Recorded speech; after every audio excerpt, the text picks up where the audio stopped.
Okay, so this is a continuation of the topics that we'll be covering with statistics.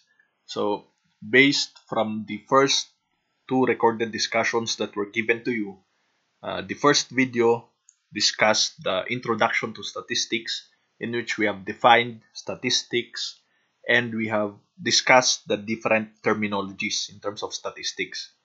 The second video presented to you or given to you discusses the construction of frequency distribution table. So if you will go back to the um, discussions provided to you, when you speak of statistics, it covers a process.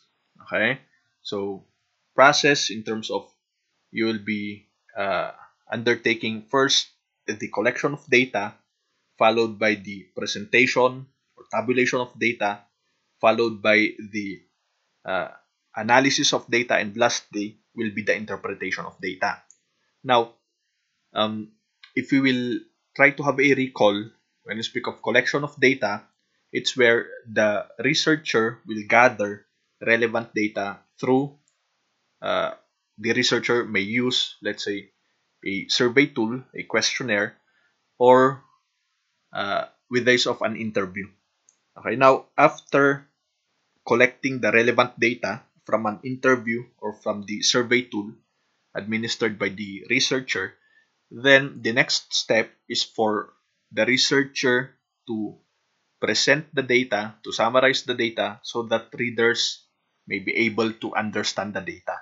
Okay, so from its raw form, we'll convert it into a summary in the form of, let's say, a table, a graph, or a chart. Okay, and we have also stated that we can present the data in its or by constructing a frequency distribution table in which it will already give us a summary of the data so that readers may interpret or understand or comprehend the data that the researchers have. Okay? So after or once the data have been organized and presented in tables and graphs, the researcher must be able to describe this data in terms of a single value. So the value that will give us a summary of the characteristics of a given set of data is called your measures of central tendency. Okay? And normally, when we speak of measures of central tendency, the most commonly used measures of central tendency are your mean, median, and mode. Okay, so in here, in this discussion, we will try to summarize the data that you have collected, okay, in the form of a single value, okay, in the form of either a mean, median, or a mode.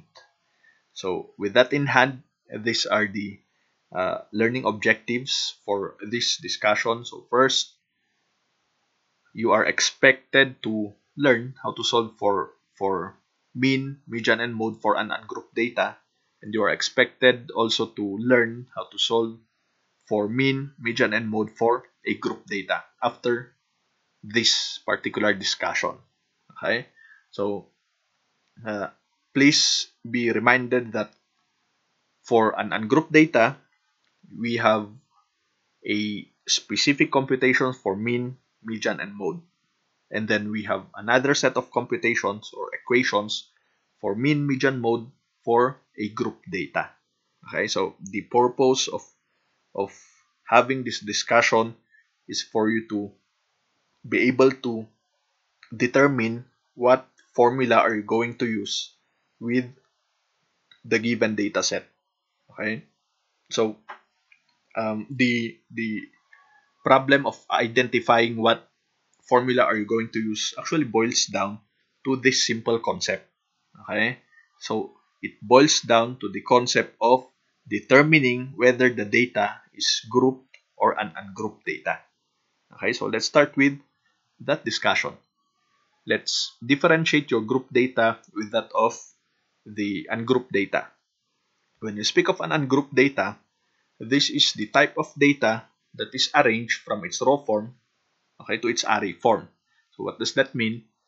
Upon, let's say, collecting the questionnaires that you have administered, the next step that you will be doing is you will tally the answers of the respondents, correct? Now, after tallying the scores, those tallied scores are actually considered to be data in its raw form. Now, if you'll convert it into its array form, basing from our previous discussions, basing from the previous recorded lecture that was given to you, it will be converted into its array form if the raw data will be arranged from lowest to highest or highest to lowest. And we have discussed also that for our class, we will be using or we will be converting raw data in its array form in the form of its lowest to highest form. Okay? So, again, once the data is now arranged from lowest to highest, and if these scores, these items, will be treated individually, then that's considered to be ungrouped data. Okay? Now, when we speak of group data, to differentiate it with an ungrouped data, to simply put, it's when you will be presenting your data with this of frequency distribution table. So what does that mean? If your data is in the form of FDT, frequency distribution table, then it's considered to be a group data. But if it's just arranged from lowest to highest, okay, then it's considered to be ungrouped data. Okay, so that's the main difference. But please take note that from ungrouped data, you can convert it to a group data by simply constructing frequency distribution table, in which you have a separate video which was given to you on how are going to construct frequency distribution table. Okay, so there. For our discussions, we'll be using the same example that we have used with that of the construction of frequency distribution table, so that we'll be having consistency of data. Okay, so that you'll be able to see the flow of our discussions, in which from the given, okay, from the collected data of Mr. Marcelo, we had converted it into a frequency distribution table, okay, and then after converting it or constructing it in the form of frequency distribution table, we will now analyze, okay, the data, or we will summarize the data in the form of your measures of central tendency. Okay, that's why we will be using the same example. So we have here the scores of Mr. Marcelo's class or business statistics class in their prelim exam. So Mr. Marcelo has 40 students, and these are their scores. So in this manner, Mr. Marcelo just listed their scores or enumerated their scores. So with that in hand, this is considered to be a raw data. Okay, so if we will now arrange it from lowest to highest, so we have it here.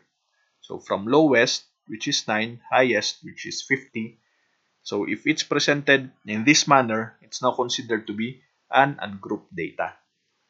Okay, so please take note, in terms of computing, or in terms of analyzing items or scores in statistics, the first step will always be the conversion of raw data into its array form. Okay, so meaning you arrange lowest to highest.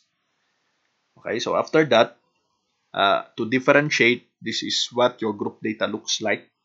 So from the data which was arranged from lowest to highest, if you will construct your frequency distribution table, in which this actually came from the previous video on frequency distribution table. So technically, the last part, the answer that we have, or the frequency distribution table that we have constructed from the previous video, will be our, or will serve as our springboard for this discussion. Okay, So with that in hand, this is your group data. Now, let's now discuss the ways on how are we going to compute for the mean, median, and mode. But first, we will focus on your ungrouped data. Okay, so on this part of the discussions, we will be having the formula, the equations for your mean, median, and mode. So let's discuss those three. Let's start with simple mean. Your simple mean has this formula. You have x bar is equals to summation of x all over n, in which x bar means your mean, okay, your simple mean. X refers to your items or scores or to the given, and then n refers to the number of items. How many scores do you have? How many items do you have? How many given, okay, do you have? So technically, if we will look at the equation, simple mean is the same with average. Okay, you get the summation of all of the scores. We divide it by how many scores do you have for you to get the mean. Okay, in which it will serve as your single value. Okay, your measure of central tendency. Next, you also have median. For median, we have two equations. One is for even sample, second is for an odd sample. Okay, so what does that mean? For you to determine what formula are you going to use, or for you to identify what formula you are going to use, you need to determine first whether the given data set is considered to be odd or even sample. So how are you going to do that? We just count the given. Okay? If the number of given is even number, then use this formula. If the number of given is odd number, then use the second formula. Okay? So, for example, if let's say you will be computing for the median, okay, of let's say scores of 4 students. So meaning you have 4 scores. So 4 is that even or odd number? So technically it's an even number, correct? So if it's an even number, then you will be using the first formula. Okay, so however, if let's say you will be given 5 students as your sample, okay, in which you will be having 5 scores, 5 items, 5 given, then 5 is considered to be odd number. So with that in hand, you'll be using the second formula. Okay, so we'll be having examples later. So we have here the variables n is the number of items. How many scores do you have? How many given do you have? But please take note, the answer that you will be arriving at for odd sample is not yet the median. Okay, it will just give you the placement of where can you find the median. Okay, and for your n all over 2, your n all over 2 plus 1, it will just determine the placement of the numbers that you will be inputting, okay, or substituting to our formula. So later we'll explain that further. And last, we have your mode. Mode is it doesn't have any formula for an ungrouped data, but when we speak of mode, it refers to the number that occurs most often in a set of data, or it appears. Okay, its frequency, or it's the number with the highest frequency of appearance from the given set of data. Okay, so technically, you don't have formula for that. You will just observe, or you will just determine which number appeared the most. Okay, and then here's our example. So as I've stated, we will be using the same case of Mr. Marcelo. So this is the raw data. The first step for us to compute for mean, median, mode is for us to convert the raw data in its array form. Okay, so we'll be arranging it from lowest to highest. Now, after arranging the data from lowest to highest, we can now utilize the formula. okay, or the equations that were presented to you earlier. So let's start with your simple mean.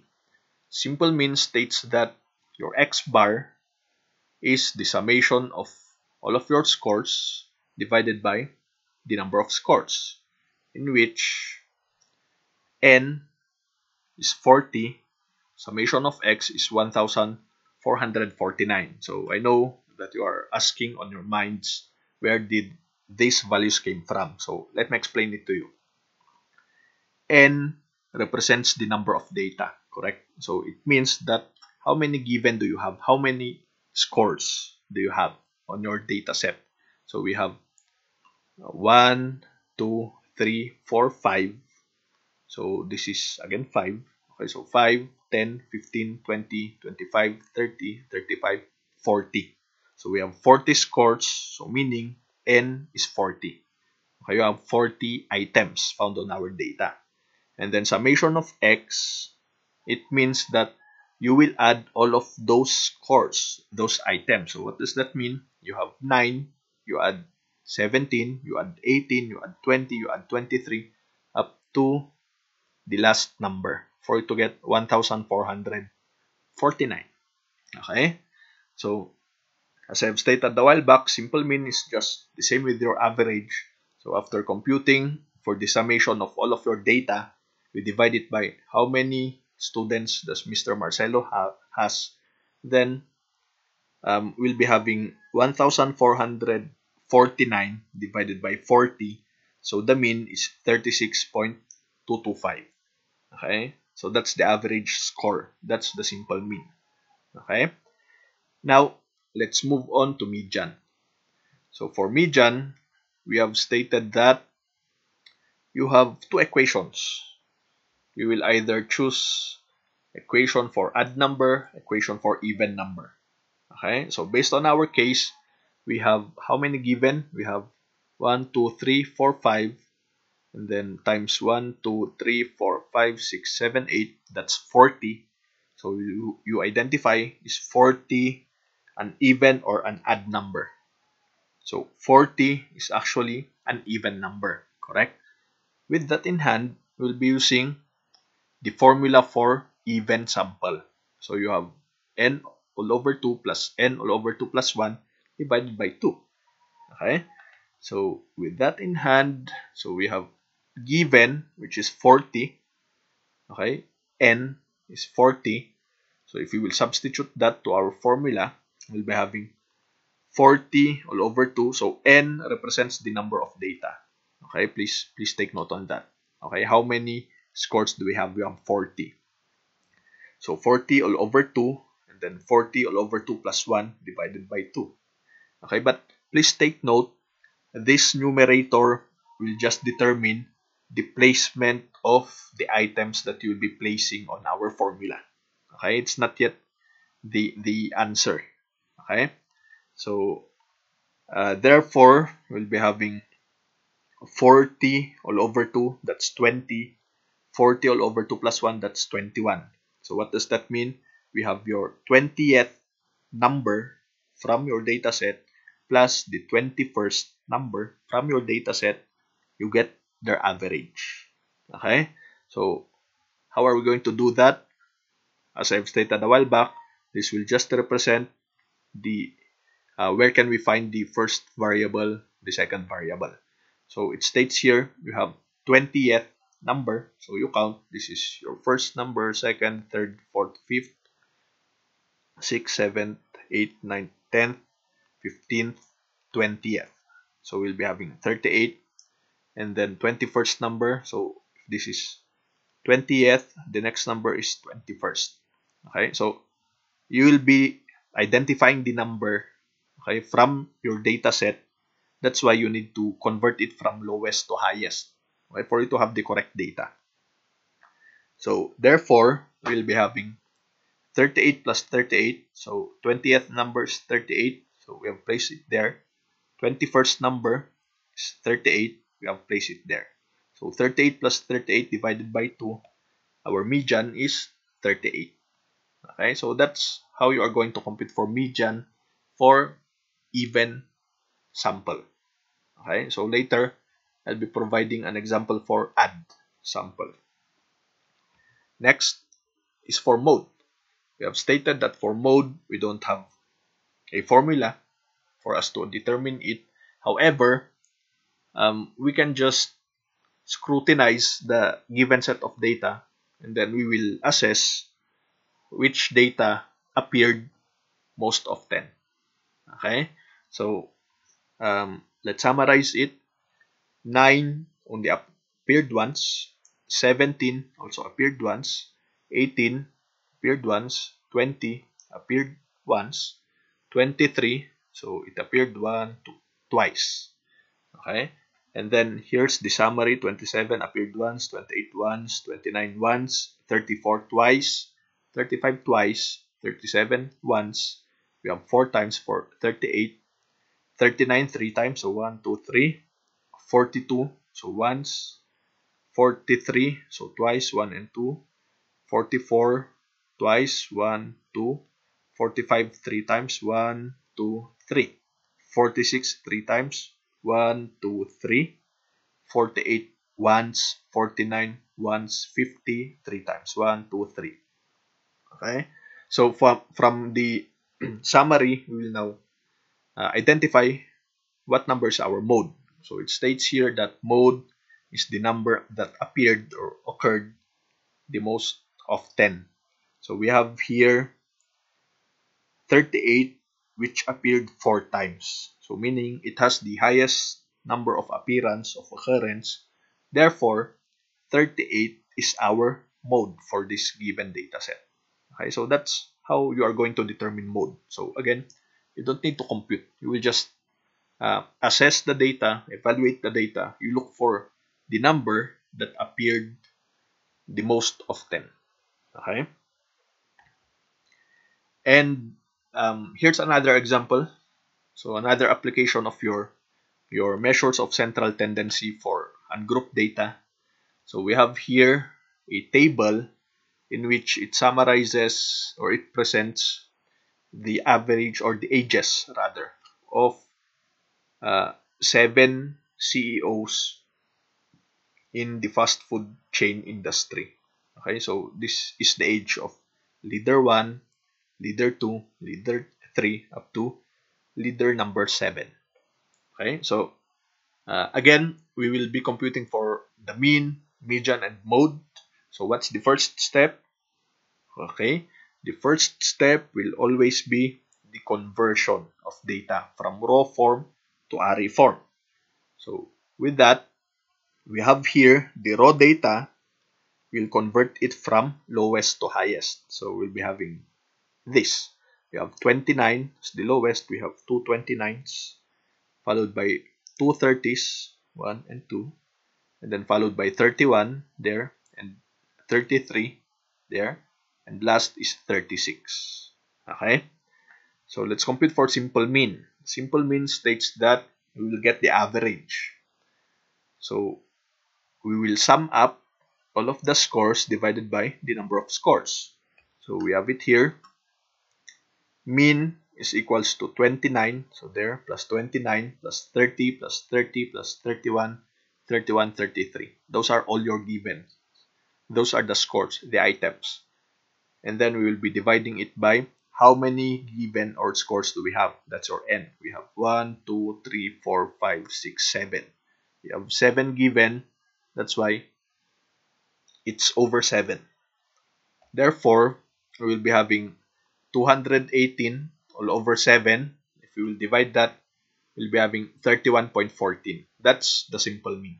Okay, that's the average age. Okay, so second, let's move on to median.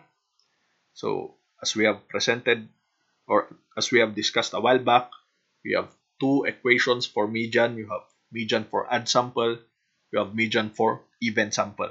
So in here, let's determine what formula are we going to use. We have how many scores here? How many items? We have 1, 2, 3, 4, 5, 6, 7. So is 7 an odd number or an even number?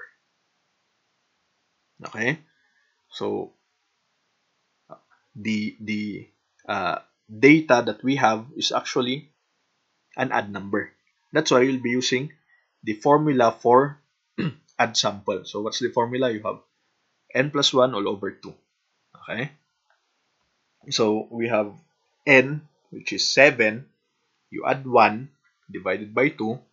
Okay? You'll be having what number? What will be the answer for that? Okay? So the answer is very good. It's 8. Okay? Or 7 plus 1 is 8 divided by 2. It's 4 rather. So going back to the discussions of median, the answer that you have computed for is not yet the median number. It will just give us the placement of the median from our data set. So it states that 7 plus 1 all over 2 is 4. So it means that median is found on the fourth item. So you count 1, 2, 3, 4. Therefore, our median is 30. Okay, so that's for the median. Next, let's move on to mode. So for mode, we have stated a while back that there will be no computations attached to it. Okay, and you will just determine what number appeared or occurred the most often. Okay, so with that, we have 29 appeared twice, 30 appeared twice, 31, 33, and 36 appeared only once. So what will be our mode here? It's actually 29 or 30. Okay, the mode is both. Okay, so you have 29 and 30. So if this is the case, it means that our data is bimodal because you have two modes. If you have more than two modes, then it's considered to be multimodal. Okay, and then if you have only one mode, then it's unimodal. Okay, so next. Now, you might be wondering, sir, how are we going to use all of these measures of central tendency on our research? Okay, considering that if you'll go back to your research, you have your survey tool, and then your survey tool is presented this way, correct? So you have the questions. So let's say question number 1, number 2, 3, up to number 6. And then from each questions, you will be giving the respondents their choices, okay, that will represent the answers. So we have 4, 3, 2, and 1. Okay, so for example, let's say you will be measuring the level of influence of incentives to, let's say, retention of employees. And let's say you have items number 1 or incentive number 1. If it's highly influential, then the person will choose 4. If it's influential, the person will choose 3. If it's somewhat influential, then it's 2. And if it's not influential at all, it's 1. Okay? So this is actually the presentation of your questionnaires. Correct? Now, after gathering the responses of your respondents, the next step that you will be doing is you will tally. Okay? How many among the respondents answered 4 for question 1? How many answered 3 for question 1, 2, and 1? Okay? So let's have a hypothetical example. Let's say we have administered this questionnaire to 10 individuals in which we have the following scores. Okay, but prior that, here's the formula for weighted mean first. So for weighted mean, you have summation of x times its weight, or summation of the score times its weight divided by the total sum of the weight. Okay, so you have x, that's items or scores, or to simply put, when you speak of x, it represents the frequency, the number that you have tallied. Okay, how many have answered 4 for question number 1? How many have answered 3 for question number 1? Okay, and then the weight based from your questionnaire, okay, is actually these numbers, the choices. Okay, the corresponding value for the choices. So this is the weight of this frequency, this is the weight of this frequency, and so forth. And then n is the summation of all weights of x. So what does that mean? You have the weights 4, 3, 2, 1. You add, okay, you will be having 10 as your summation. Okay, so let's have an example. Let's say we have administered this questionnaire to 10 individuals, and for question number 1, here are the responses of those 10 individuals. 4 of them had chosen, or have chosen rather, number 4. 3 of them had chosen number 3, 2 for 2, 1 for 1. Okay, so how are we going to utilize weighted mean? Okay, so here you have 4, which is your score, this one. The number of respondents who had answered 4, you multiplied by its weight, which is 4, okay, plus 3 there, times 3, okay, plus 2 times 2, plus 1 times 1, for you to get the numerator. And then you divide it by the summation of weight, so 4 plus 3 plus 2 plus 1, okay, so you have it there. You'll be having 30 divided by 10, in which the weighted mean is 3. Okay, so meaning the average for question number 1 out of the 10 respondents, your item mean here is 3. Okay, it's 3. So let's move on to question number 2. Question number 2, so there's only one person who had answered 4, so that's 1 times 4. There are 2 individuals who answered 3. Okay, so 2 times 3. There are 3 individuals who answered 2. So 3 times 2. And then 4 individuals who answered 1. So you add it there. 4 times 1. So that's 20 all over 10. So its weighted mean is 2. Okay, so meaning question number 2 has a mean of 2. Question number 1 has a mean of 3. So if we will continue this pattern, we'll be arriving at these figures. So we have 3.5. How have you computed for that? Respondents, number of respondents multiplied by the weight, plus number of respondents multiplied by the weight, plus number of respondents multiplied by the weight, and plus number of respondents multiplied by the weight.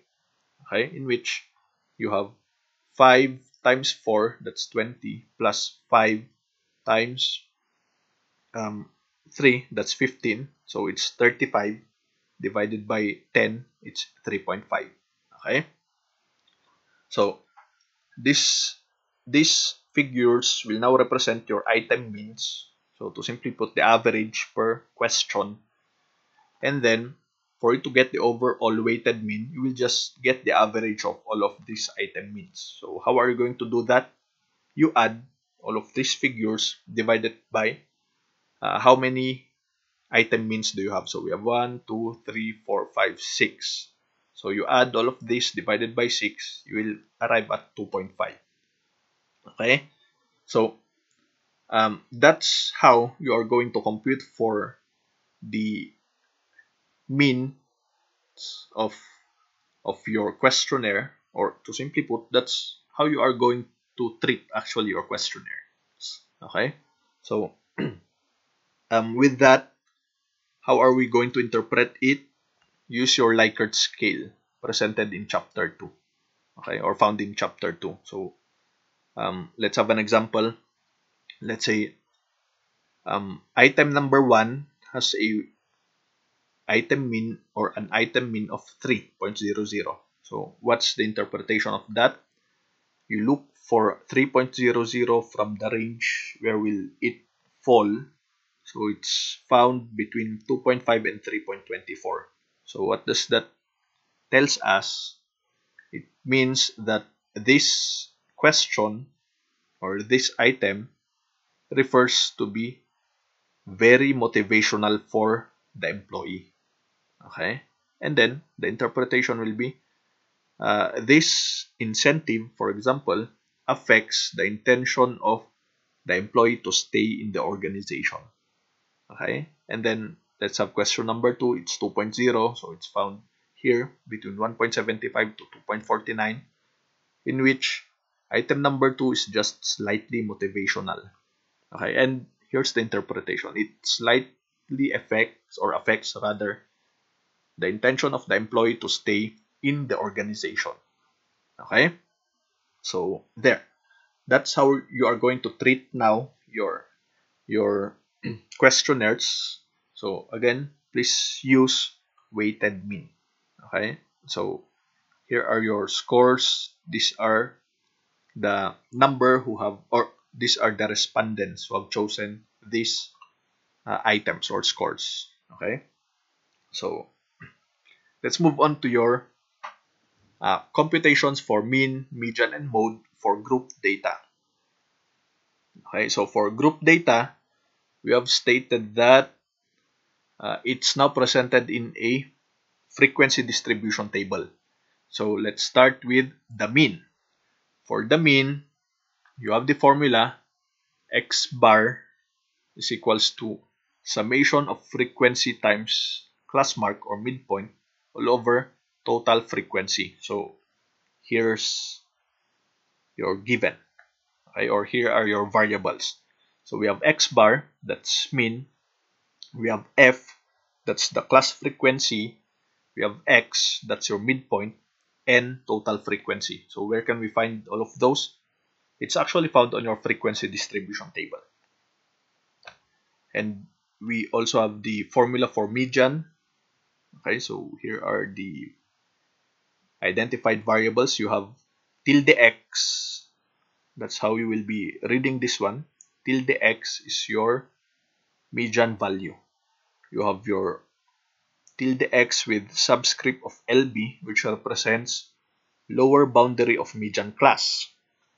And then you have n, which is your total frequency, your less than f, which is your cumulative frequency before median class. You have fm, frequency of median class, and I is your class size. So last, this is the formula for your mode. We have caret x. Okay, that's your the value of the mode. And then we have the lower boundary of modal class. So later we will have an example on how are you going to identify that.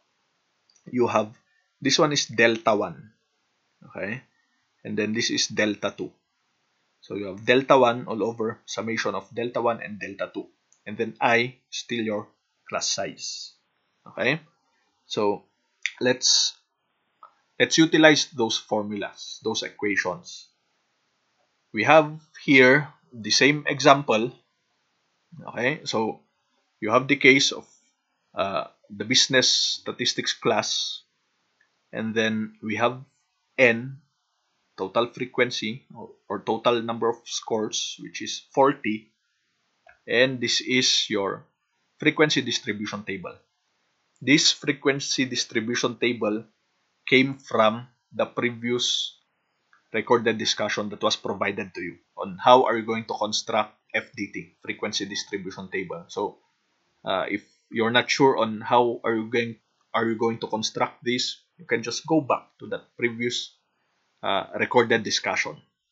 So let's start with your mean. By the way, I have just removed the last column, which is your RF, relative frequency. Okay, because technically we will not be needing that for the computations of your measures of central tendency. Okay, so let's start with the mean for a group data. We have stated that the numerator will be the summation of f times x. F represents frequency, this part. X represents class mark or midpoint, divided by n, which is your total frequency. Okay? So, let's add another column. That's your f times x column. So, f is found on the green column. X is found on the blue column. So, let's start with the first cell. So, we have here 47.5 times 11. Okay, so if we will multiply, we'll be having 522.5. So 47.5 times 11, that's your F11 x 47.5, that's 522.5. And then for the second cell, next cell, okay, so again, you will just multiply the frequency of that row multiplied by the class mark of that row for you to get 332. Okay, so if we will continue computing for the other numbers, we'll be having these figures. Okay, so 9 times 35.5, these two, if you will multiply that, you will have a product of 319.5. And then multiply, that's 88.5, multiply 117.5, that's 52.5 and 11.5. So it states here that for our numerator, it's the summation of f times x. So you have here the values for f times x. It means that you will sum it up. You will add it up. Okay? So therefore, you will be having 522.5 plus 332 plus 319.5 plus 88.5 plus 117.5 plus 52.5 plus 11.5 divided by 40. So where did 40 came from? Based from our discussions, it's your total frequency, correct? So meaning you add all of these frequencies. 1 plus 3 plus 5 plus 3 plus 9 plus 8 plus 11, that's 40. Okay? Or if we will go back to our given, I think it's found here. Wait. There. N is 40. Okay? Number of scores. So, we will be having a mean of, there, 1,444 divided by 40. So, it's 36.10. Okay? So, that's for the mean. Let's move on to median. For median, you have the formula. Your tilde x is equals to the lower boundary of the median class plus your n all over 2 minus the frequency before median class all over, or the cumulative frequency before median class divided by frequency of median class times your class size. So here are the steps. I've identified it here. I've summarized it here for you to better understand. Okay, for you to have an easy way or easier way of computing for the median.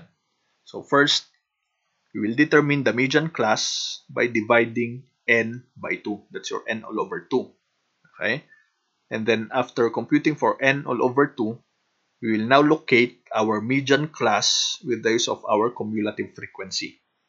And after which, we will identify the lower boundary of our median class. Okay, so first two steps will help us determine the median class. After determining the median class, everything will be easier na. Okay? So next, from the computed n all over 2, you will subtract your cumulative frequency before it. So that's your numerator here. And after that, you divide the answer by your frequency of the median class. So that's this one. And then multiply it by, okay, so after simplifying this, you multiply it by class size. There. Multiply the quotient to the class size. And last, after simplifying this part, you have identified your lower boundary of median class, you just add. the figures for it to get median. So let's apply. We have here, first step, determine the median class by dividing n by 2. So take note, n is your total frequency. Okay? So you add 11 plus 8 plus 9 plus 3 plus 5 plus 3 plus 1. That's 40. Okay? So we'll be having n all over 2. So that's 40 all over 2. It's 20. Okay? So our n all over 2 is 20. Take note on that, 20. Next, letter B, we will now locate the n all over 2, which is 20, in our cumulative frequency column for us to determine median class. So what do we mean by that? We have the value n all over 2 is 20. We will now refer to your less than cumulative frequency column. We will determine at which row, at which class can we find 20. Okay, so 20, is it found under 1? Is it covered on 1? Of course, it's not. Okay, how about for 12? Okay, of course, it's not still. But for 21, okay, we can now determine that 20 is found, okay, on this cumulative frequency. It's covered on 21. Okay, so yes, it's also covered in 29, it's also covered in 40, but when you speak of median class, it's the first cumulative frequency that will cover your n all over 2. Okay, so yes, 20 is covered in all of these cumulative frequencies, but the first is actually 20, okay, from the bottom going up. So therefore, this will be our median class. Okay, so how have we identified median class? You divide n all over 2, that's 20, and then you look for 20 on your less than cumulative frequency. You start from the bottom. So 20 is not found on 1, 20 is not found on 40, it's not found on 9, it's not found on 12, it's found on 21. That's why this is your whole median class. Okay? So there. Next, letter C, get the lower boundary of the median class. So this is our median class. What is our lower boundary? It's found here. Lower boundary, 32.5. Okay, it's 32.5. So there, we have lower boundary of 32.5, and we will place it to our formula. So that's already your first data. So we will substitute. It will now become 32.5. Okay, so that's for letter C. Next, we have letter D. For letter D, we will now compute this part. N all over 2 minus, okay, your cumulative frequency before the median class. So in here, we have n all over 2, which is 20. Our cumulative frequency before median class is 12. So where did that came from? Again, you will start from the bottom. Okay, so this is 1, 4, 9, 12, 21. This is your median class. It's found on 21. What is the frequency before it? Cumulative frequency before it. Okay, it's actually 12. Okay, that's why we have placed 12 here. Okay, so there. I'll repeat. You start from the bottom, going up. So if this is your median class, the cumulative frequency before it, from bottom going to the top, is actually the cumulative frequency found below it. Okay, so it's 12. Therefore, we'll be having 8. So this part of the equation, n all over 2 minus your cumulative frequency before median class is 8. Therefore, we will substitute it to our equation. We now have 32.5 plus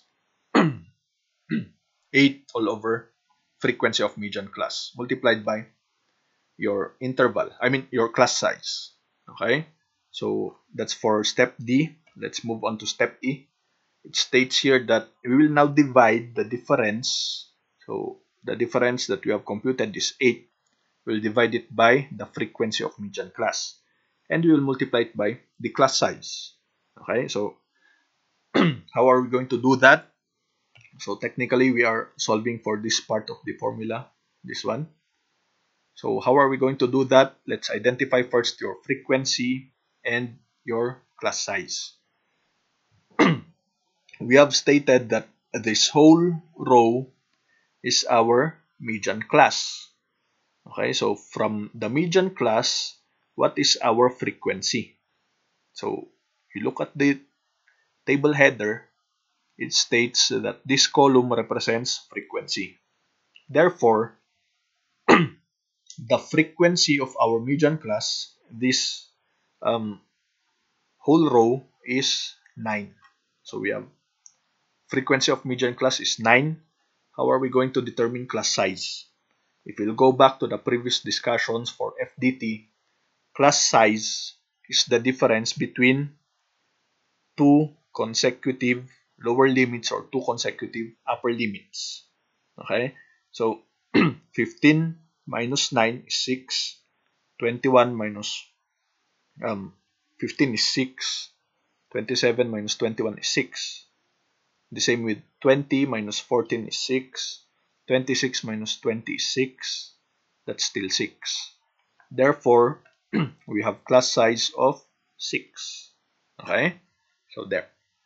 So again, if you want to have a recall of how are you going to determine class size, you can just go back to our computations for FDT. Or simply put, to simplify your lives, you can just subtract, okay, any consecutive upper limit or lower limits, or even your upper boundary, lower boundary. So 14.5 minus 8.5 is 6.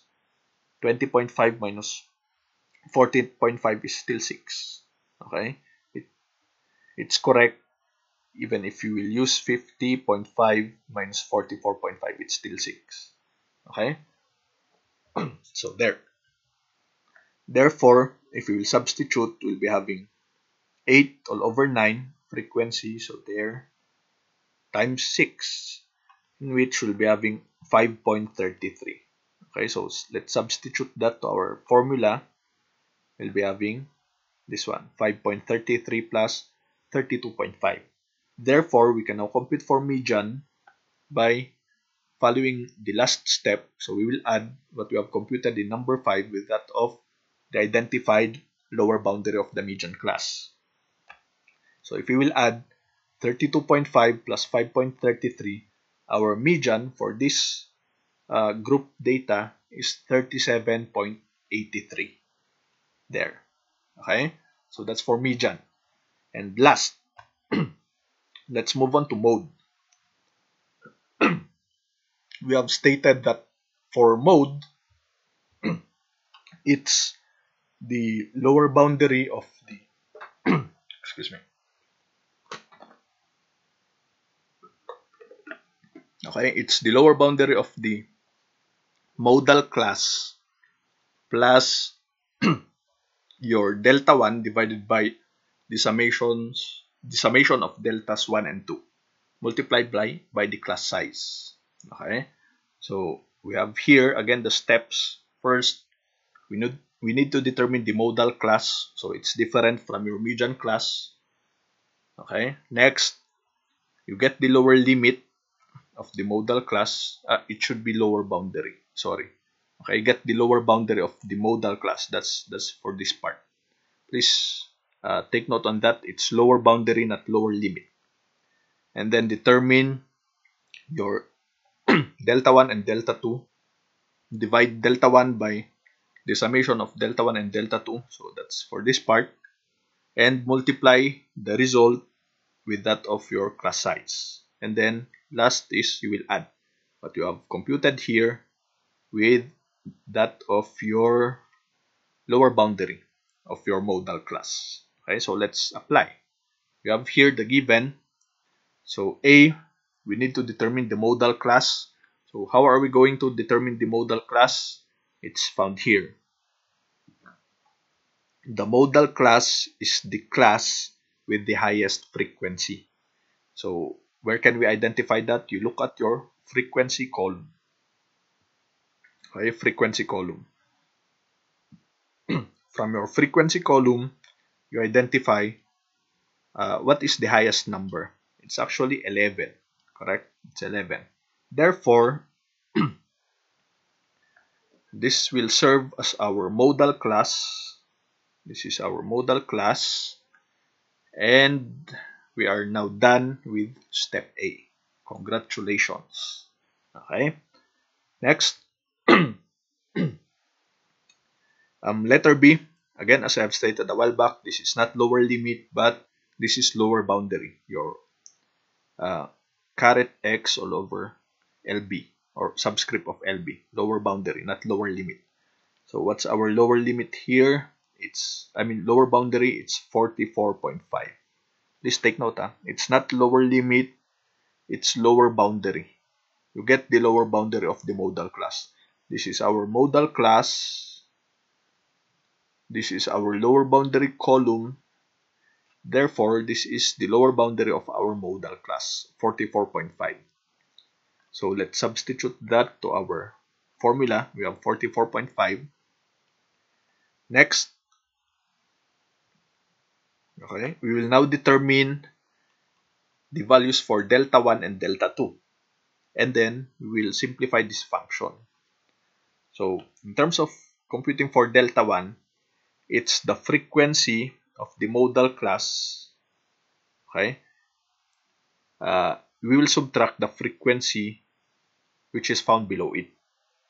And then for delta 2, you have the frequency of the modal class minus the frequency above it.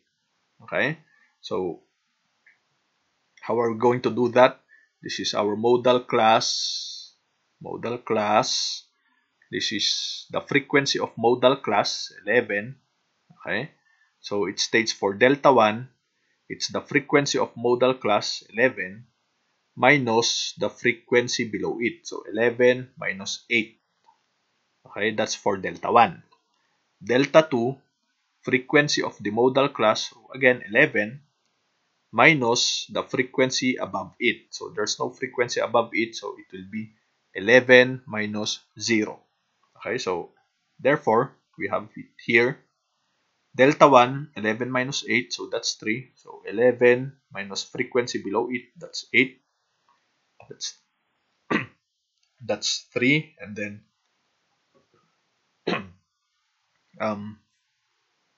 for delta 2, you have 11 minus the frequency above it, so that's 0.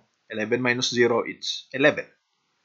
Okay, so we now have the figures for delta 1 and delta 2. Delta 1 is 3, delta 2 is 11. So let's substitute that to our formula. We'll be having delta 1 is 3, so both 3, and then delta 2 is 11. Therefore, we'll be having 3 all over 14, that's 0.2143. So let's place this to our formula. Let's place it there. It will now become 44.5 plus 0.2143 times I for you to get the mode. And then step D, we will now multiply the result found or obtained in number 3, which is this one, your 21.4. Okay, number 3 or letter C. Okay, step 3 or letter C. It's the same. And then, so we have it here, 0.2143 times 6. Where did we get our class interval? Again, you go back here. 15 minus 9, that's 6. 21 minus 15, that's 6. 21 minus 27, that's 6. So technically, 6 is our intervals for lower limit. Therefore, class size is 6. And we will be having an answer of 1.2858. Therefore, if you will substitute that to our formula, we have 44.5 plus 1.2858. 58. Okay, so there. Now, for us to get the answer, the mode, uh, we will add the answer in number 4, or that's letter D. Sorry for the um, inconsistency. So that's number 4, or fourth step, or letter D. Okay, so it's the same. And you add that to the lower boundary of the modal class. So here, 44 plus 1.2858. There. So our mode is 45.79. Okay? So that's the end of our discussions. I hope that you have learned something from this discussion, and I pray that you can now apply it on your research paper. Okay? So thank you for listening.